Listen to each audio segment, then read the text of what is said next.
We're going to look at what's already been done and we're going to do something different. I could tell you how I landed big clients. How do you keep all of these creative bars so high? What are the 17 people that I've hired capable of, and how can I lean into their strengths? What would you recommend for young designers that would want to start in this industry? I honestly think it's easier than ever to break through, and then the client realizes, oh, but you can't do anything with that AI beyond those 2 seconds that turned out great. That many days I'm not making money, and that's what's going through my head at that time. Working with big brands or doing passion projects? I'm passionate about big brand projects. Now we're gonna do the little game. This one's really hard. I think it's CG though. That's 3D. It looks great. Hi Barton, nice meeting you. Thank you so much for your time. Today, what we're gonna do, we're gonna interview Barton, understand a bit more about the studio he built, his vision about social media, marketing, a bit of AI. And at the end of the video, we're gonna have a little game and we're gonna test a bit your skills to see if you detect or not what is 3D and what's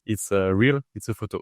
So thank you so much for your time, Barton. To have a quick introduction, you've created like ABC Studio. So already been shot. You guys are in the game for 15 years now. Yes. With really impressive work, a lot of amazing clients with who you work with, such as like Nike, MVSM, and a lot of other clients that we discover across this podcast here. And could you please introduce yourself to the audience that do not know you? Yeah, for sure. Thanks for having me on. My name is Barton Damer. I'm the owner and founding artist of a studio called Already Been Chewed. We are based out of Dallas, Texas. A lot of people know us for our sneaker work. We do a lot of product launches for various sneaker brands like Nike, New Balance, Under Armour, Adidas, a lot of other brands as well. But then we're also working in the sports space. So working with teams from the NBA, the NFL, the NHL, and the MLB. And so we're kind of all over the place with the types of target audiences that we are reaching. And we really like it that way because we like to be able to push ourselves as artists, not really get stuck with one particular look or one particular style. We tease because we're a very interesting team in the sense that here in Texas on Sunday, our guys could be out hunting with rifles. And then Monday they come in and they're animating flowers in Houdini. Kind of a funny juxtaposition there. Yeah, that's cool. But yeah, you mentioned about your team. Like, may I know how many people are working at ABC? Yeah, there's 17 of us.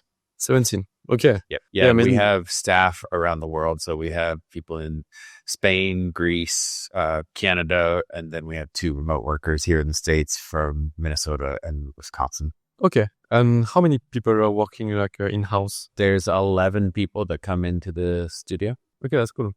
And like you mentioned, like I mentioned at the beginning of the video, it's been like 15 years that you guys are in the game. And I discovered you worked like many years ago with like a different type of project that came up on Instagram, and it was hard to not notice your work, guys. I would like to know the beginning of the studio. How did it all begin? And what was the vision at that time, the goal you were chasing when you created the studio? I have never worked for a large studio before or any studio before. Yeah. I'm self-taught and I was freelancing nights and weekends doing everything from graphic design to 3D animation. I have a career that started out in graphic design and then over the years experimented and learned video editing and was actually filming and editing skateboard videos. And discovered that I really liked creating the motion graphics to intro the skateboarders far more than I enjoyed trying to log and capture and organize footage on hard drives.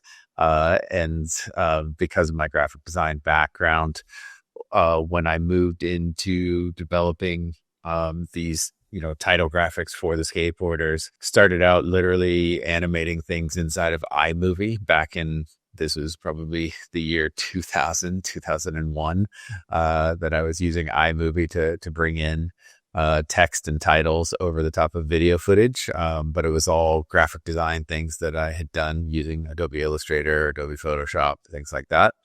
And then very quickly realized I was enjoying that aspect far more than I was the video editing or video production side of things. So began to learn Cinema 4D and 3D animation.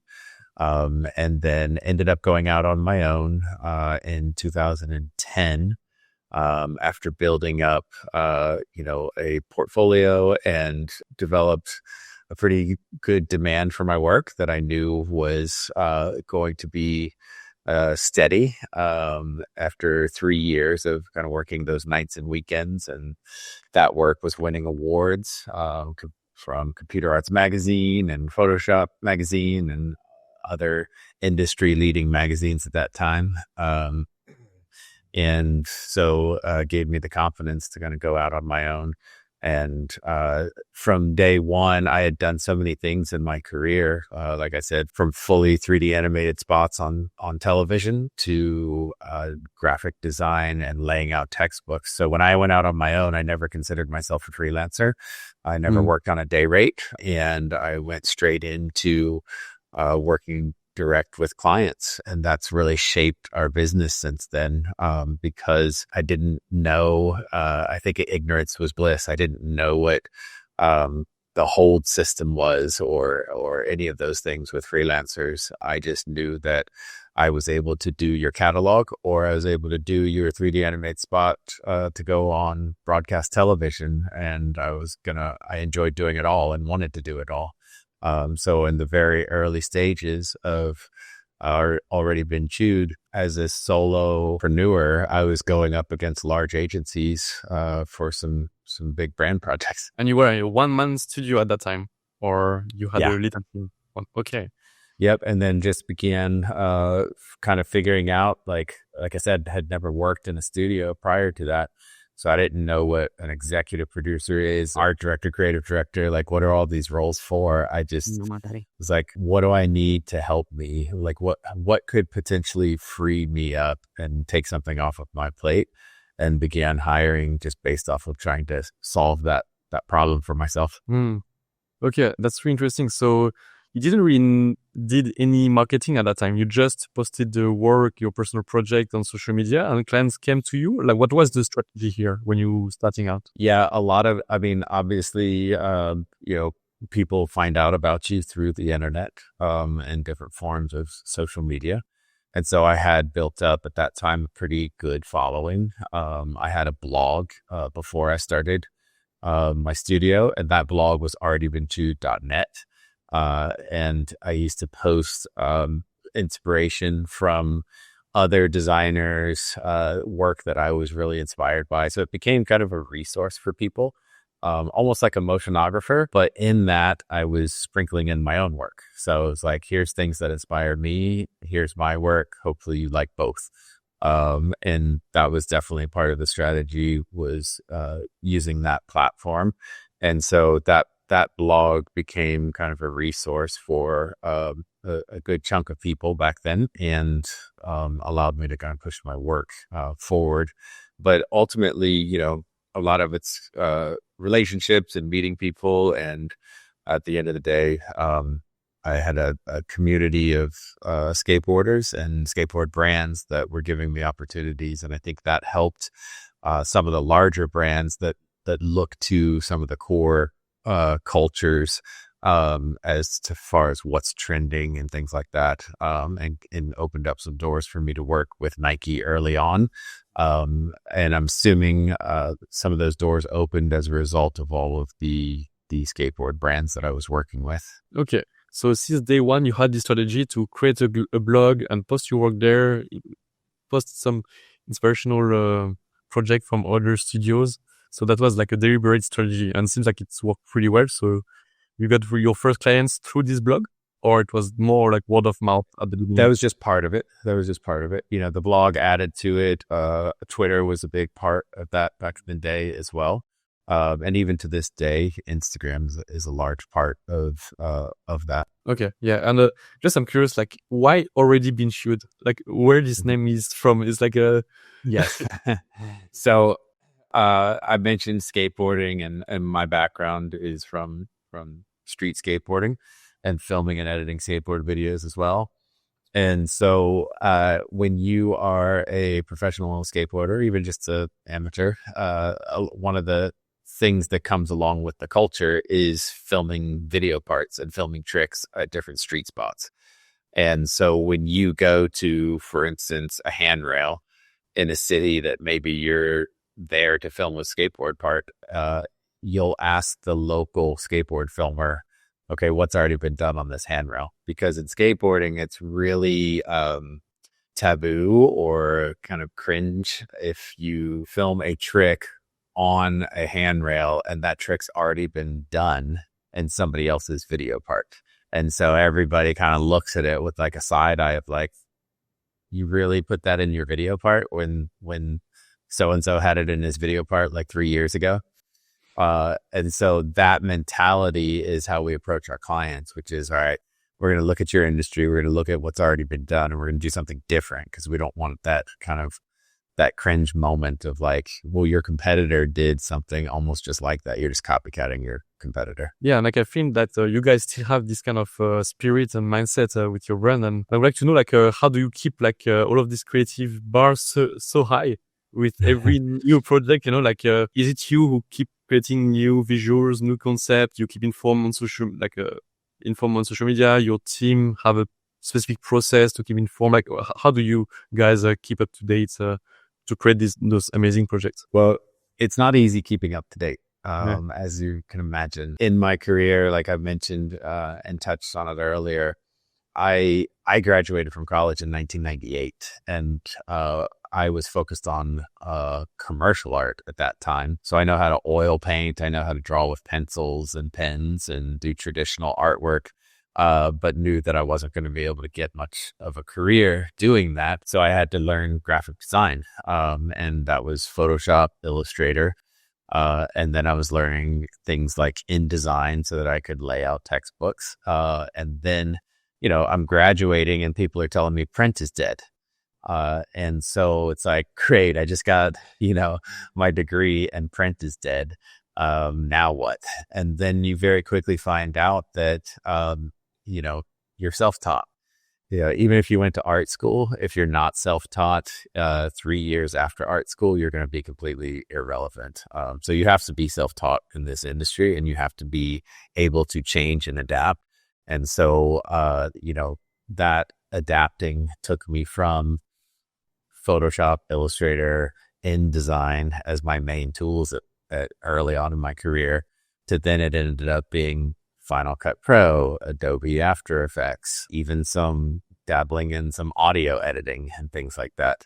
And then eventually you start to realize like what you like or what you don't like. I was even doing web design at one point, doing Macromedia Dreamweaver and it's emoji, this one, yeah. Okay. Yeah, and Flash as well. So today's generation is jumping around right now trying to figure out if they should learn Cinema 4D, Blender, Houdini, Unreal, or is AI just going to take us all out? And you know, it's very similar to early 2000s when we were trying to figure out, you know, is print dead? Can you not be a graphic designer anymore? And all of the doomsday that was coming along with that as well. You have to adapt, and that's part of, you know, what the team here has done over the years to stay relevant. And part of that is, you know, slowly growing a team where you can start to bring in people that have different skill sets. And then obviously that elevates what you're able to do as a studio and with an artistic vision. So my artistic vision back when I was relying on me and myself was through the filter of what am I capable of doing. But now, 15 years later, my artistic vision for the projects that we work on is through the lens of what are the 17 people that I've hired capable of, and how can I lean into their strengths to get the best results. And so I think that has definitely helped propel us forward, as well as I'm very committed to our staff and not burning them out. And so I'm the first person to say, are we out of time? Let's just do a hard cut. That transition that's going to take us 4 days to pull off, it can't happen this time around. We're not staying here till 2 a.m. just to make this thing better. You've got a life, you've got family, or you should, or you won't if you stay here till 2 a.m. on a regular basis. just for the sake of pushing this thing to another level. And I think the team knowing that I'm not going to push them in that direction can motivate them more so, because they know that their efforts of what they want to work on and how they want to push themselves aren't going to be pixel pushed to death by me. And they know that I have their best interest in mind. So I think it's created a culture of wanting to improve without having the pressure put on them to work the long hours in order to just make this one amazing. This one has to be amazing. So I think that's part of contributing to a team that has been able to continue to learn and grow. Because they aren't burnt out. You leave some flexibility, right? Like you don't have any specific process. You make sure that everyone's happy in the company. And do you mention about some tools? Like, hey guys, maybe this one came out. Maybe let's try to experiment for the next project. How do you implement slowly into the company those new tools or new way of working? It's tough. I can imagine it's really tough as the studio gets much larger than us. Some of our competitors are like 50 people or so. And we've been working with Unreal for 5 years now and have yet to find a reason why it makes sense to use it for a client. We forced it into our pipeline on several projects and it turned out great. I'm really proud of the work that we did. And most people are shocked that it was done inside of Unreal. But at the end of the day, it hasn't been something, that our clients need or expect.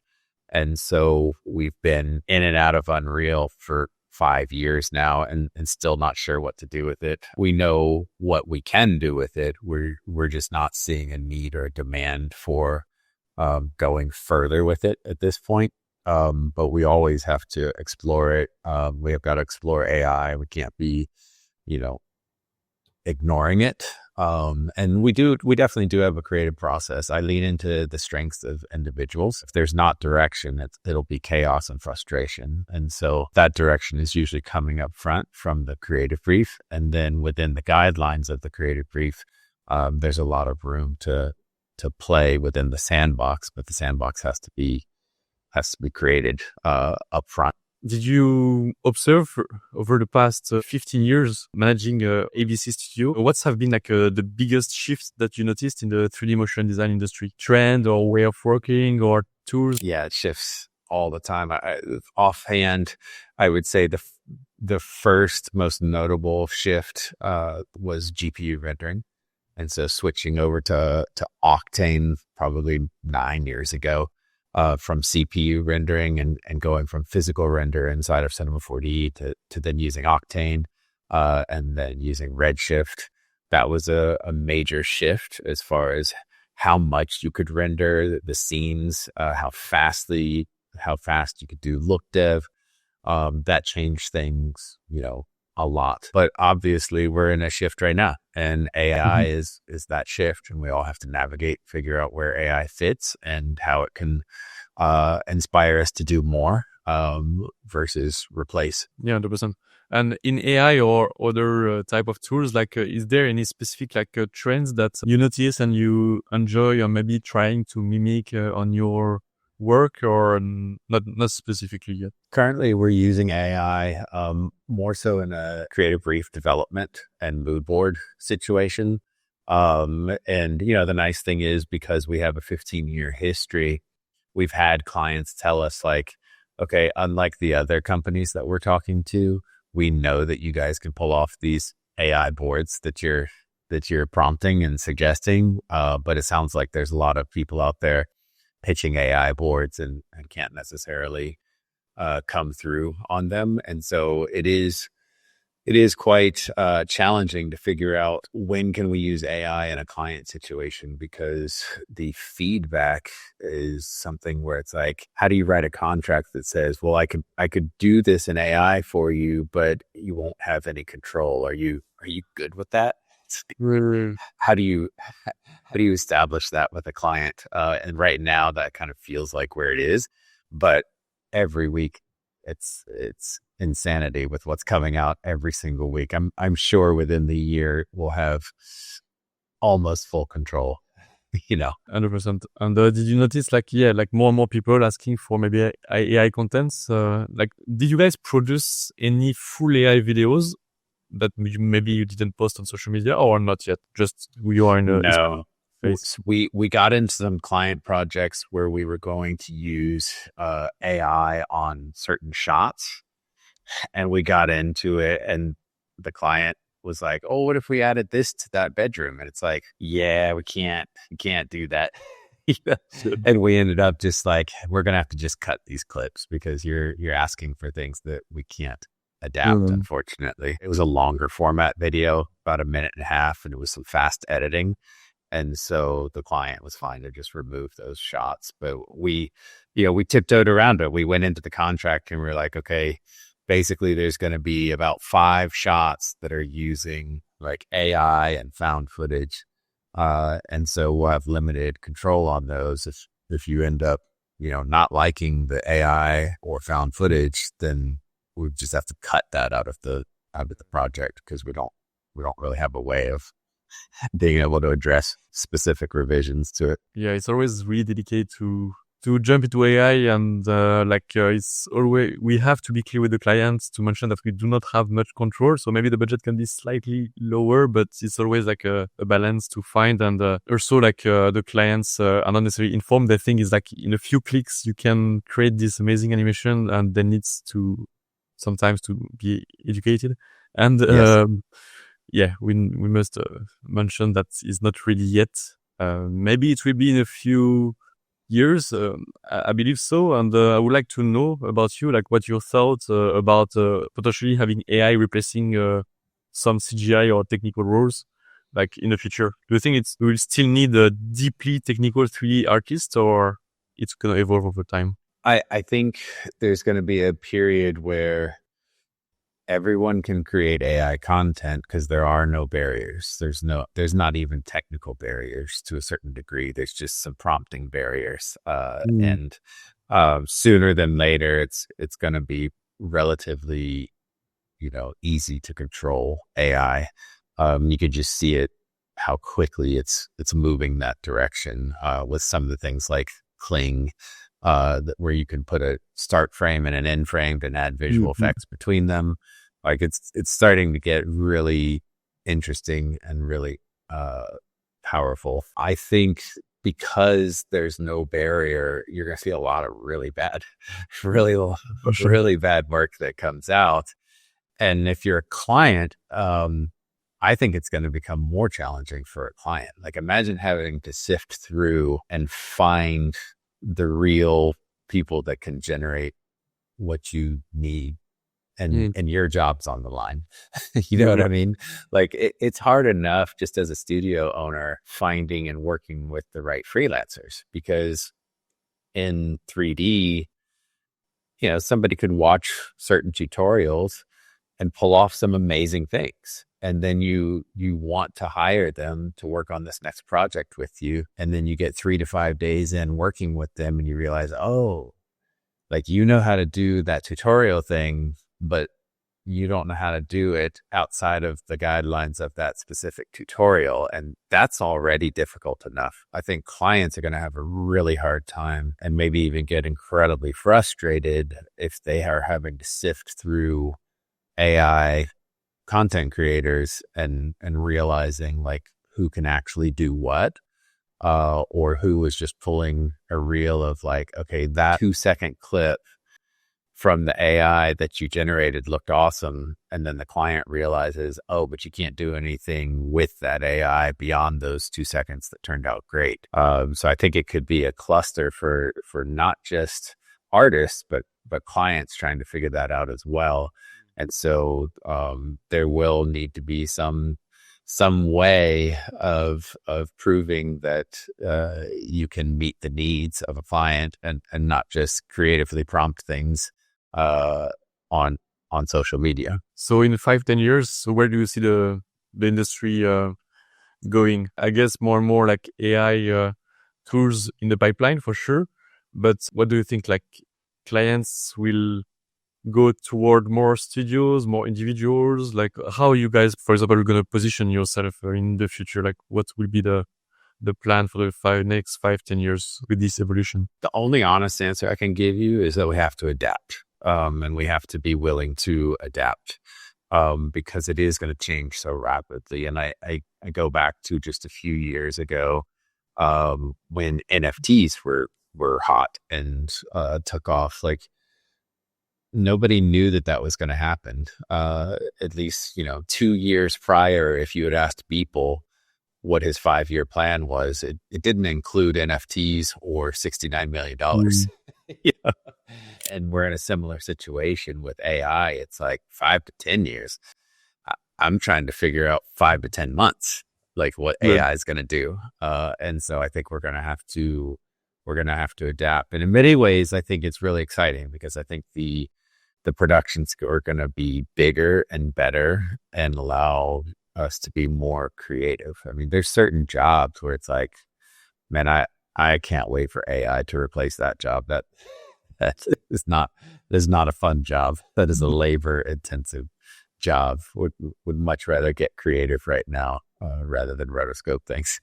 Yeah, actually, Runway can already do this, and there's all Pika Labs also had some interesting tools that can help us on those. So that's pretty interesting. And what would you recommend for young designers that would want to start in this industry? What skills or quality they think to have today with those new tools? Like, what's your opinion on it? I think the great news about this industry, as far as like 3D animation for creating and whether it's advertising or film, is that because it moves so quickly, you really don't have much of a barrier to get in and make a splash. So a young person could come in and they could skip a lot of the stuff I had to learn. They don't have to learn any of that stuff. They don't have to learn all the old school tricks of how to do certain things to optimize your scenes or for compositing. They can jump straight in and start learning Houdini and learning a Houdini workflow. And they don't have to know some of the things that my generation had to go through and learn in order to get over the obstacles and hurdles of technology that wasn't quite there yet. So the great news is, whether it's AI or a focus on design or 3D animation, it moves and changes so rapidly that you can really jump in at any moment and really catch on to a thing that you found and you got good at. And so it really gives a lot of people a lot of opportunity. The flip side of that is it's also kind of frustrating and a little bit scary because old dogs have to learn new tricks. And if they don't, you need to always keep up to date for sure. So do you still believe that they need to master technical software like we mentioned Houdini, C4D or Unreal? It's still important, or should young designers focus more on by designing, storytelling, and concepts?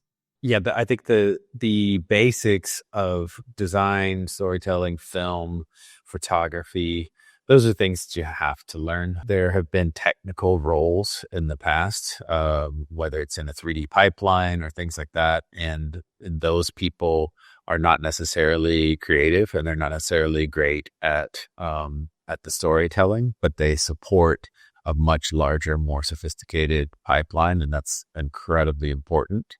But if you're wanting to be more on the artistic side of things, I think that's where AI is going to be really exciting to you. It's going to be so easy to generate bad AI content, that it's going to really, a true artist is who's going to stand out when they're the ones that are using and prompting the AI. Yeah, for sure. It's always about also the vision and the tastes, because you can generate random, like you mentioned, AI and maybe bad AI, and it's about your experience, what you consume, also yourself, the reference you have in mind to guide the AI and come up with a concept more than just a general image that maybe don't reach the concept or ideas. That would be how impactful that if you've got some background in design and great references in mind. So it's about judgment, I would say. Yeah, it is. And I would use the word curation as well. those that are the best curators, their work is probably going to stand out. And so imagine you go back to like 15 years earlier. How will you stand out in this really saturated market and fast moving creative space today? Like, what would be your process? Because maybe a blog still, or your approach would be a bit different. No, yeah, definitely not a blog. I mean, I think there's a lot of different social media platforms, but for us, Instagram is definitely the platform that we focus on. Like I said, this next generation can really jump in on what's new and what's happening, and they can really make a splash. There's a lot of Instagram accounts that I follow that are specifically AI learning and education and what's the latest, hottest news. You know, I'm been in the game 15 years and I start following them. I'm learning from them. They're half my age and they have 300,000 followers on Instagram because they are focused on the newest and hottest technology. So I honestly think it's easier than ever to break through. Doesn't mean that it is easy, but I think it's probably easier than ever to break through.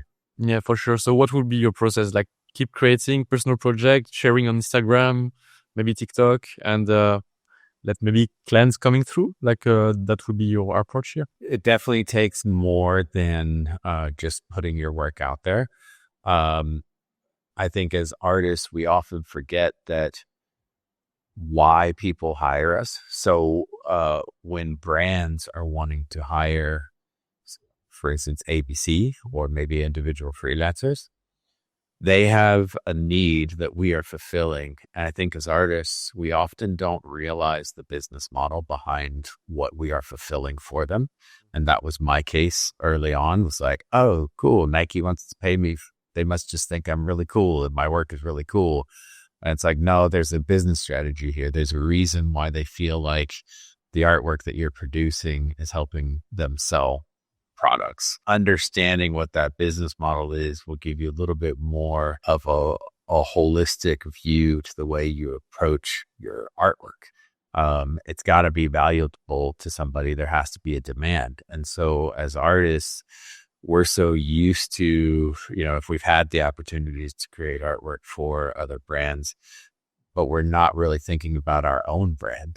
And that was something that I did from day one. Was I would never thought of myself as a freelancer, never thought of myself as an individual. Was always going under a brand called Already Been Chewed because I wanted Already Been Chewed to be bigger than myself. I wanted it to be something that could actually service and sustain clients so that when a company calls us up and they have this big project to do, me as a solo artist, it's like, well, I can't take that on because I can't turn it around in that short of a time period.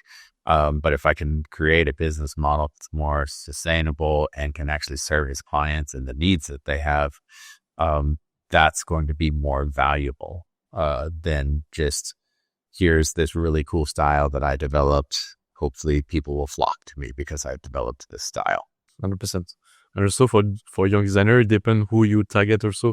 Like it could be like agencies, studios, like Already Been Chewed or CGI, but it can also be like directly to clients. So it depends what's your strategy here.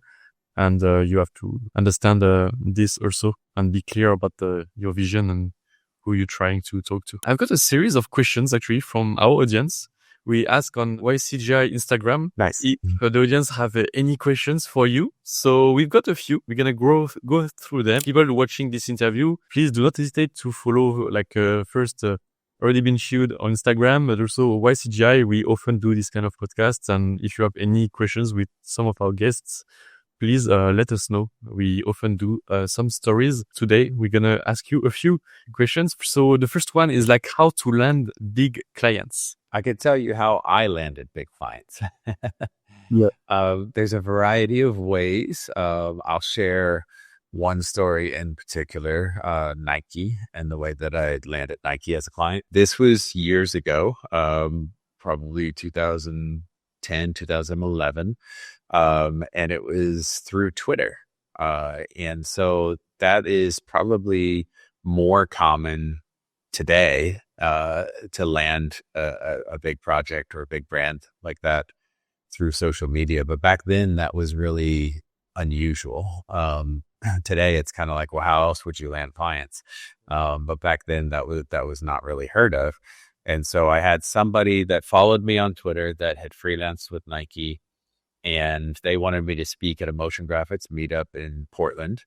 And in my mind, I've got a wife and 3 kids, and I've got to pay the bills. I'm a new, solopreneur. And if I leave, that means I'm traveling, I'm there, I'm traveling back. So however many days that is, that's that many days I'm not making money. And that's what's going through my head at that time. What I ended up doing was I chatted with him some more, and I'm like, oh, I want to come, but I'm going to be away from work, things like that. He's like, well, come speak at the meetup, and I guarantee you I can get you meetings at Nike. And I was like, okay, but what if you don't? So I had been speaking for Max on Cinema 4D at various events already. So I was like, okay, what if I can get Maxon to cover my costs of that trip? I'll go speak in Portland, and then I'm not spending money to get there. And then if he doesn't get me the meetings at Nike, because how can he possibly control that? Then it won't be quite as painful. So Maxon covered my trip. I went and spoke there. And then he came through. He got me a meeting at Nike with a person that was really high up. I spoke at that event. Several people from Nike actually attended that event where I did a presentation. The next day, I had a meeting with one of the people at Nike. That person was the right person, and they took me down the hall and introduced me to several other people. And I had probably 2 or 3 other meetings in different departments, all right then and there, through that one person. And one of them actually led to a conversation where they wanted to start working with me immediately on a project. And I extended my flight, stayed over, and had more meetings with them, and landed my first Nike project. The interesting part of that story is it ended up being an internal PowerPoint presentation that I was creating graphics for. It wasn't a great project. I was so excited. I was trying to raise the bar, make it amazing, make it a portfolio piece. And the feedback kept coming in. I was not understanding what was going on. And then I was like, oh, wow, this is for an internal presentation that you guys are giving. Okay. Devastating, because I'm thinking I'm finally working with Nike. I'm 16 years into my career.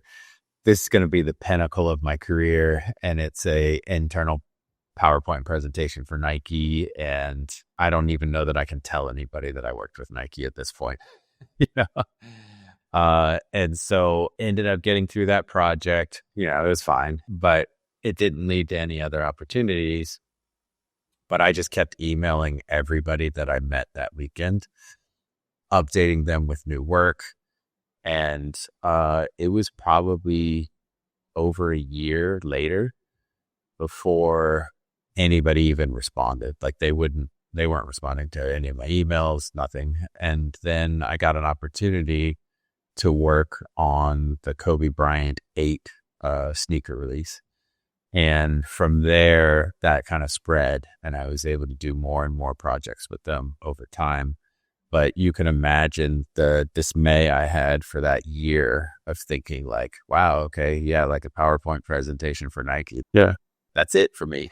I understand. But often it's kind of a way for them to test you also, to see how the work goes, and if they're happy with your work, they give you a more and more ambitious project. Yeah. So, okay. So what we can take out from these stories, maybe a few things, first, go out there, show your work, take risk, I would say. Try to make connections also on X, on Twitter at that time.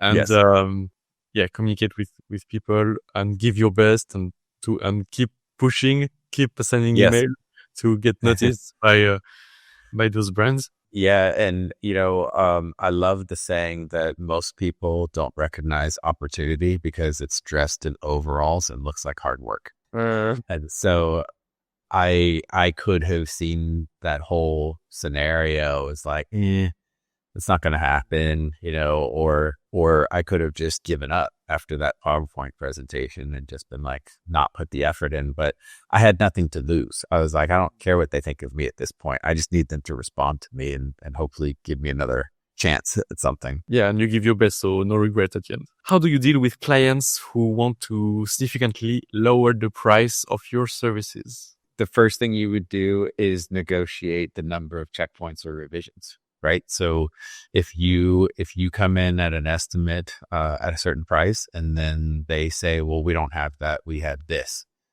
Cool. We're going to remove the amount of checkpoints and revisions and opportunities for you to give feedback in order to meet your budget. So that would definitely be the first and easiest way. I think you should never go into it with an estimate and you give them a price and then they come back and want it for cheaper and you say, okay, fine, we'll do it. I think you have to go in being able to negotiate, and either if there isn't a chance to pull down, the number of checkpoints or revisions, then what you would do is say, okay, we're going to have to remove these things creatively. So it's not going to get to the level that you wanted because you just don't have the budget to get it there. But I think you don't want to put a bid out there and then have them come back and offer you less, and then you just take it. There's got to be a reason why you're willing to take it for less. And that reason is because you're going to modify the process or you're going to modify the creative. Thank you. That's pretty clear. How to get clients as a business? So I guess pretty linked to the first question, how to bring big clients, but here as a business, how do you attract clients? Majority of our work is from building up a brand that people are aware of.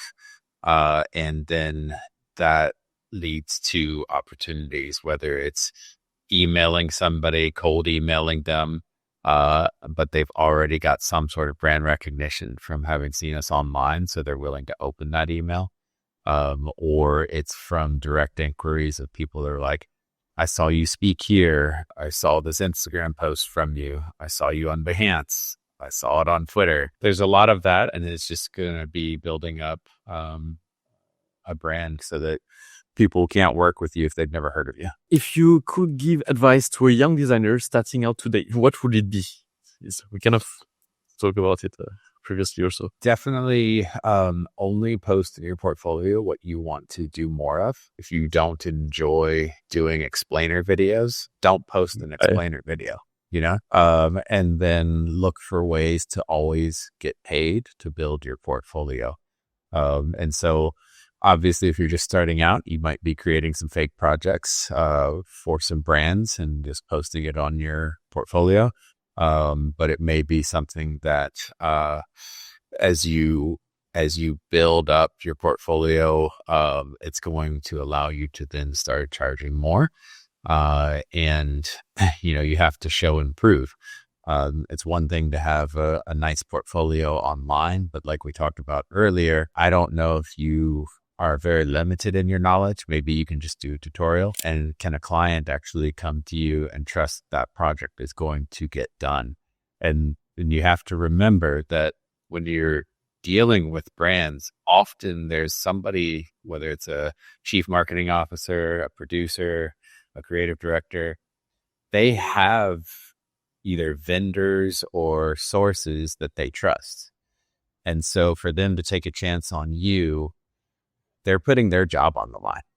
And that's why it's really hard to break through with brands, is because that's what's at stake.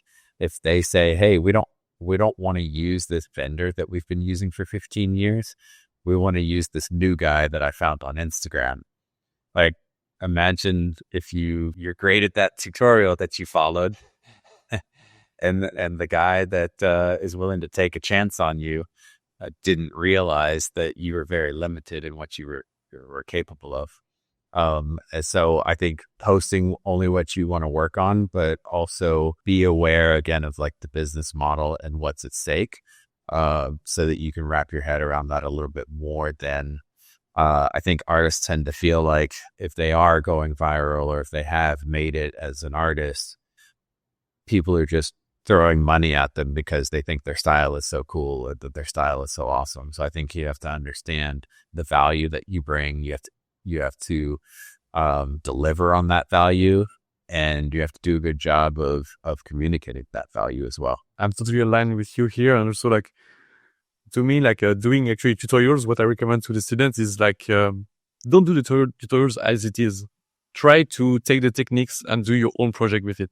Also, don't reuse exactly the same object. Like, try to use the different products and adjust the technique, adjust a few parameters, try to make it look different, always trying to adapt it to your taste and also to look different and not necessarily just copy paste it. It's really important to stand out as well. And people will see like, okay, you just follow this guide tutorial. So always try to stand out and keep that in mind for sure. And it's not easy either, because I mentioned I did a lot of different things in my career, whether it was web design or videography. And it wasn't until I discovered 3D animation that I felt like I found my voice as an artist. And I could oil paint and I could stipple with ink. But I didn't feel like I had an artistic vision. To me, an artist is somebody that has a unique vision. And I felt like as a painter, I was more of just a human inkjet printer. I could paint photorealism, but that wasn't art in my opinion. I think you have to have a unique vision, and that's what makes you an artist. And that's what we talked about earlier, is like, that's the curating. And whether it's curating your own work or curating the work of a team that you're, working with, that's part of having a unique vision that makes you an artist. Thank you for answering our community questions. Now I've got like 2 little games to finish with. It's like a list of 10 questions. The goal is to reply as fast as possible. 2 options, 1 answer. And after we're going to do this game with this, like, is it a photo or is it 3D? Let's start right now. So AI tools or handcrafted design? AI tools or handcrafted design? Yes. And I'm choosing which I one prefer. Of them, like, yeah, the one you feel like the right one for you. Oh, I mean, handcrafted is the answer that I won't get just, crucified for. But I do think that AI is going to have its place, and the curation of the AI is going to be the art form. Okay. Speed or perfection? Speed. Storyboard or creative exploration? Creative exploration. Real-time rendering, like Unreal Engine, or traditional pipelines such as Redshift Octane? Redshift Octane. Style frames first or animation first? That's a great question. It depends. So when we do projects that are more simulations-based, Houdini type of work, those can often inform what our shot list is going to be, because they're so abstract that it's hard to storyboard that out. And so we would have an exploration phase and then develop a shot list once we see what we can and can't do with certain techniques. But in general, it depends. All right, it depends. Okay, but then, marketing through social media or word of mouth? We talked a lot about social media today, but word of mouth is key. Working with big brands or doing passion projects? Big brands. I'm passionate about big brand projects. That's the business. Client first direction or creative first exploration? Creative first exploration. Most of our clients, thankfully, are coming to us needing a problem solved. So we will take on projects for sure where they have like a fully fleshed out brief in place. But more often than not, it's like, hey, we have this release coming up. What do you recommend we do for it? And we're able to define the creative. Hiring technical artists or creative generalists? Creative generalists. The future of design, free AI-assisted workflows or human-led creativity with AI support? Human-led creativity with AI support. Thank you so much for your answers. That's been pretty quick and pretty straightforward. Thank you so much. So now we're gonna do the little game. So with like, is it CG or is it real? Okay, so is it 3D or is it photo? Are you ready? Yes. This sounds fun. All right. Let's start with this first image. Is it 3D or is it photo? It looks great. I'm going to say photo. Okay. So it was 3D actually. It is awesome. Whoever created that. It's fantastic. Yeah, it's amazing. We're going to put the link of the creators in the description here. But yeah, really well done. Yeah, that is 3D. And this is a photo, actually, by I knew it was going to be that. I was like, that's a yeah, photo, it's but pretty tricky. it This might one, as well be 3D. yeah, 100%. This is why we choose that picture. Is like really like CGI with a backlight, nice lighting, hitting a Yes. really simple, but the 3D model of the teapot is really designed. So yeah, it was pretty tricky, this one. Yep. Okay, those muffin. 3D. Okay, why? Why so? You're gonna. I Okay, so think, it is 3D. Okay, I think it is awesome. I think it is very photorealistic. The only thing is some of the muffin texture feels a little bit plasticky to me. And then the walnuts on the top right seem like they're lacking a little bit of detail. But overall, it's fantastic. yeah, it's really well done. And you were right. This is CG. All right, let's go with a bit more of architecture design. For you, this is 3D or photo? I'm going to say 3D, but you're probably going to tell me it's photo. Actually, it's 3D. Yeah, 3D. Okay. full 3D, full CGI. This one. Yep. Yeah, Yeah. I thought it was 3D. Can you go back to the render?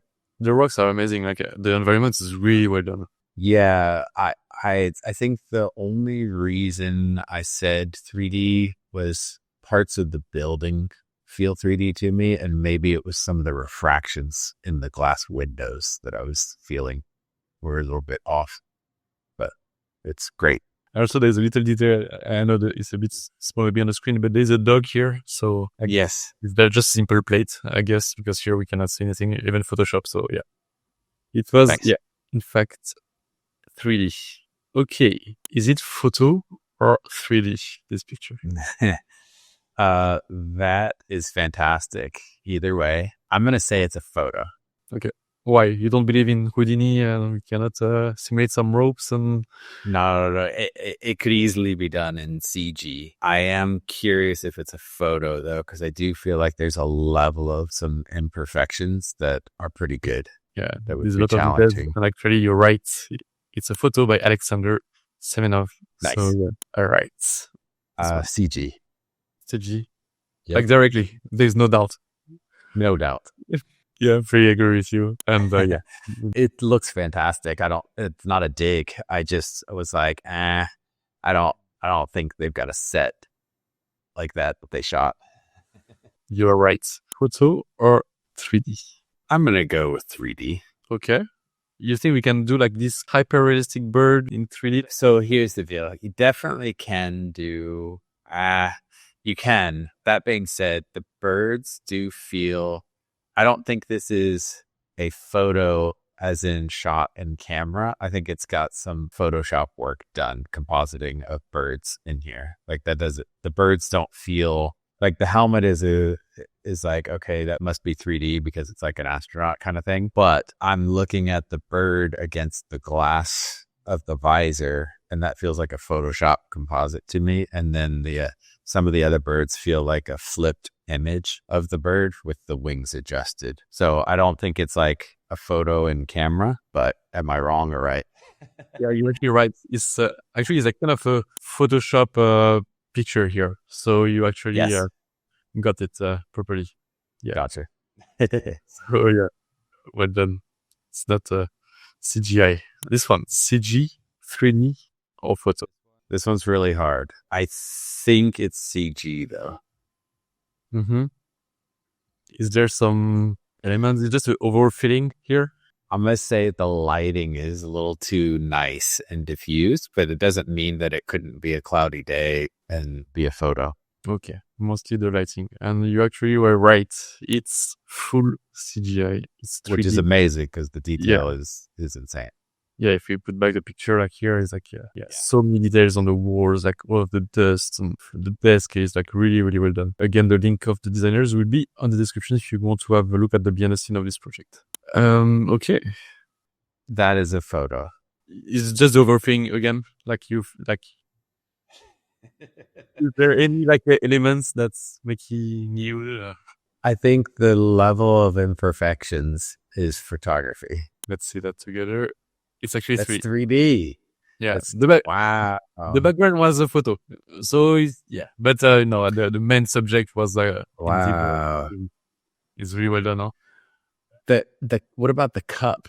Is the cup not CG? Is it just the toothpaste? Because the cup stays the same. Yeah, I know what you mean. Oh, so the cup is a photo. It's just the brushes and the tube that's CG. Okay, that makes sense. That makes way more sense. You know what's crazy? Is it just me, or did the CG artist actually put a hair going through the toothbrush, which looks disgusting?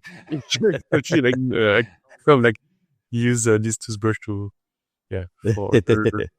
okay, yeah, but it was really, really well done. I'm a bit curious about the glass as well. I invite you guys to go have a look at the behind the scene to figure out regarding this glass because, I'm surprised also because we've got some transparency and stuff. It's a photo, but yeah, it's really well done and yeah, that's great. Great work. So that's it. That was all of the image we've got here for today. So yeah, you are pretty good at this game.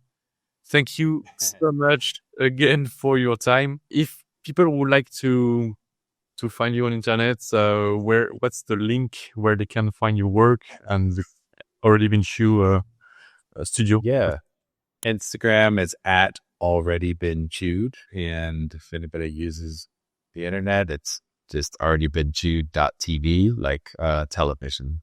For people who would like to see more or this type of content on YouTube, please do not hesitate to let us know in the description, like in the comments below, if you would like to see like other artists or studio coming into the podcast. Please let us know in the comments, tag them, and follow us also on Instagram, YouTube, and all of the platforms out there. Thank you so much again, Barton, for your time, and see you next time on social media, and keep doing this amazing work with Already Been Chewed. Really inspiring for the community. Thank you. Thanks for having me on. Great chatting with you. Thank you. Bye.